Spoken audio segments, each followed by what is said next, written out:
Bonjour, bienvenue à toi aujourd'hui. J'espère que tu te portes bien puis que tu as envie de fêter, parce qu'aujourd'hui, on entre dans un temps de célébration. Aujourd'hui, la fête des saints archanges. Après ça, Saint Jérôme. Après ça, la petite Thérèse, nos anges gardiens, Saint François d'Assise, Sainte Faustine, Notre-Dame du Rosaire. C'est extraordinaire cette semaine de festivités dans lesquelles on va entrer et que nos âmes vont se dilater parce que le Seigneur va nous présenter son amour. Des fêtes qui reviennent chaque année, mais des fêtes qui nous réveillent, qui nous donnent le goût de Dieu et qui nous donnent nécessairement le goût de la charité. Sœur Jeanne disait une parole que je trouve qui s'approprie très bien, qui est bien appropriée pour toutes ces fêtes et celles de demain particulièrement, celles d'aujourd'hui, c'est-à-dire les saints archanges.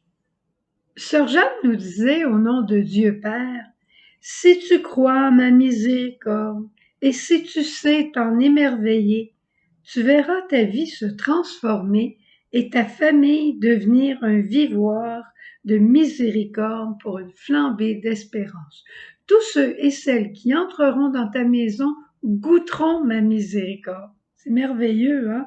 Si tu crois à ma miséricorde et si tu sais t'en émerveiller. Eh bien, si, si on regardait aujourd'hui cette fête des saints archanges sous le regard de la miséricorde, hein, Dieu se penche sur nous. Il est Père, il est Providence, il a souci de nous, il se penche sur nous et il prend part à nos combats quotidiens. Il nous envoie Saint Michel Archange quand on en a besoin. Il a envoyé Saint Michel Archange pour protéger la Vierge Marie au moment de la naissance de l'enfant. On ne voulait pas lui donner de lieu finalement pour où donner naissance au bébé.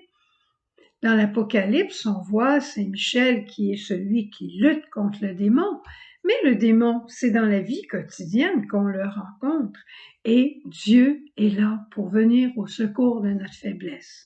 Moi, je peux dire qu'avant de faire chaque message lumière, je fais la prière à Saint Michel Archange et j'essaie de pas jamais l'oublier parce que si je l'oublie, je tousse encore 2 fois plus.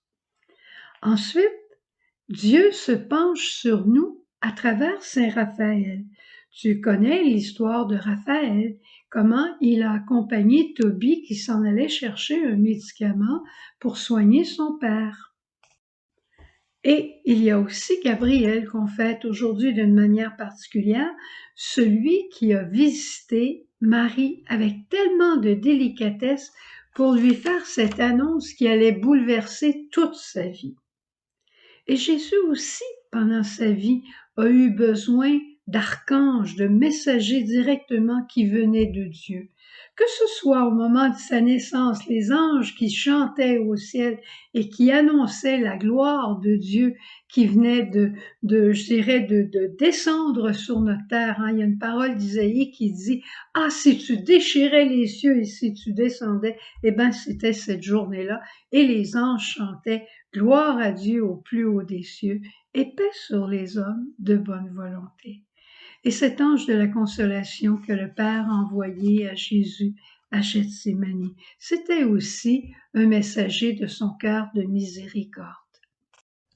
Dieu est vraiment avec nous pour nous aider en toute situation. Il y a des archanges au ciel qui s'ennuient. Il y a des archanges qui sont là pour nous aider, mais on ne pense pas de leur demander. Pourquoi? Parce qu'on ne croit pas suffisamment en cette bonté, en cette miséricorde de Dieu Père Providence. Nous, on n'est pas des anges, c'est vrai, mais des fois, on pourrait offrir nos services à Dieu et dire à Dieu, Dieu, je ne suis pas un ange, encore moins un archange, mais si tu as besoin de moi, tu peux te servir de moi. Comme Saint Michel, je pourrais peut-être combattre le combat de la foi, le combat de la vérité. Dans une conversation simple à table avec des amis, quand tout le monde commence à dire que l'euthanasie, c'est une chose qui est correcte, je pense pas qu'il faut faire une polémique, Mais on peut dire, je ne crois pas que ce soit dans le plan de Dieu que l'euthanasie, et professer notre foi. On défend le combat de la vérité.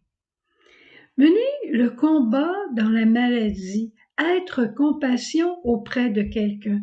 Arrêtez de se demander, quand on entend dire quelqu'un est malade, arrêtez de se dire, mais qu'est-ce que je vais dire, qu'est-ce que je vais faire, qu'est-ce que je vais aller faire? Tu vas pas aller rien faire. Tu vas aller porter la compassion de Dieu. Tu vas aller porter ta présence pour rester auprès de cette personne. Et tu en connais une personne qui attend la compassion de Dieu. Et si c'était toi que Dieu avait choisi pour porter cette compassion, offre-toi à Dieu et tu verras, il va t'envoyer et il va te donner ce dont tu as besoin. Et finalement, Gabriel. Gabriel, c'est le messager de la bonne nouvelle. Peut-être que tu ne fais pas des messages lumière, mais peut-être qu'un message lumière qui te touche particulièrement, tu pourrais l'envoyer à un ami en lui disant « Voici une bonne nouvelle pour toi. » Peut-être tu as découvert un site où tu dis le chapelet à tous les jours, où tu assistes à l'Eucharistie, où tu fais une heure d'adoration. Eh bien, tu peux l'annoncer aussi à tes frères. Être porteur de bonnes nouvelles, raconter ce que Dieu a fait dans ta vie pour toi, c'est une autre manière d'annoncer le nom de Dieu Père qui vient dans notre vie quotidienne et qui manifeste ainsi sa miséricorde à ses enfants. Eh bien, Dieu a besoin de toi. Il a eu besoin des archanges, tu as besoin des archanges, mais tes frères ont besoin de toi. Peut-être qu'ils ne connaissent pas les archanges, mais s'ils te découvraient, ils découvriraient peut-être un envoyé du ciel. Essaie aujourd'hui pour voir. Va le demander tout de suite à Jésus à travers ce court instant d'adoration. Au revoir, bonne journée et on se retrouve demain. Jésus.